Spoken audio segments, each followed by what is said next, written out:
Question number 3, Honi Harawira. Tēnā koe, Mr. Speaker. Kia ora tātou e te whare, to the Minister of Education. What responsibility does she accept for the New Zealand results as identified in the OECD's PISA report released yesterday, which shows New Zealand's test scores in maths, reading and science have all deteriorated, and that New Zealand has failed to keep pace with the educational achievements of other countries? Honourable Hikia Parata. Tēnā koe, Mr. Speaker. I am the Minister of Education, and these responsibilities fall to me.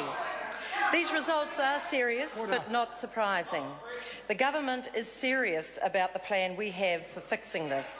The group of 15-year-olds who were assessed last year have been in the system about 11 years, since 2001-2. Playing the blame game doesn't help them. These students were not caught by national standards, but they will be caught by NCA Level 2 and Youth Guarantee, where the government has ambitious targets to make sure our children and young people are succeeding. Supplementary question, Honi Harawira. What responsibility does the Minister accept for the fact that the OECD recommendation talked about equity, increasing resources and targeting disadvantaged children through additional economic assistance, including free meals in schools for students from poor families? And yet the government has chosen to ignore all of that and focus on everything else, including national standards, private education, charter schools, cuts for science advisors, attacks on the unions, criticising teacher standards, and then paying them through a broken system called Novapay, the sum result of which has been to confuse and to confound and to demoralise and dishearten. Order. That question now is sufficiently long enough. Honourable Parata. Mr. Speaker, our government is investing this year $9.7 billion into vote education, the highest it has ever been. That is a 74% increase on early childhood education and a 40% increase on schooling.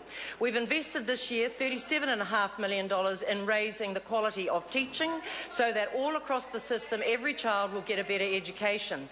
We're investing in a data-rich environment because we don't want to guess, we want to know specifically who and where we need to be helping and for what. So last week we announced $10.5 million into maths and science resources, and we announced $31.5 million to invest into building on success, which are the best elements of Te Kotahitanga, He Kākano and Star Path and Gateway, all of which have been proven to be successful for Māori and Pacifica. In terms of food in schools...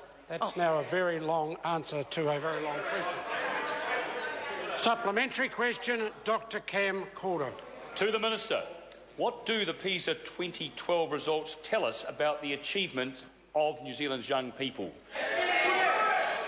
Mr. Speaker, order. The results from PISA 2012... Order. Honourable Hikia Parata. Mr. Speaker, the results from 2012 confirm what we know about student achievement in New Zealand. Our highest achieving students are comparable with the best in the world. However, the whole education system needs to be better geared to support all of our students to succeed. We continue to work to ensure we have a well-performing system, but it is not performing for all, and that's why we're focused on raising achievement for 5 out of 5. Supplementary, Mr. Speaker. Supplementary question, Catherine Delahunty. Tēnā koe, Mr. Speaker, tēnā koutou te whare. To the Minister, how is it not a failure after 5 years of her government that New Zealand is one of the only countries in the developed world where the chances of poor kids doing well at school has actually decreased in the years National's been in power?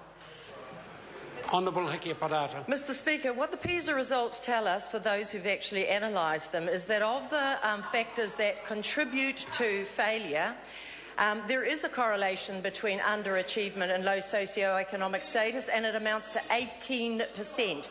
82% relates to quality of teaching and leadership, relates to turning up to school every day, relates to turning up on time. We are interested in all of those factors because it is a partnership between schools and parents and the community that will affect the results we want for all New Zealanders.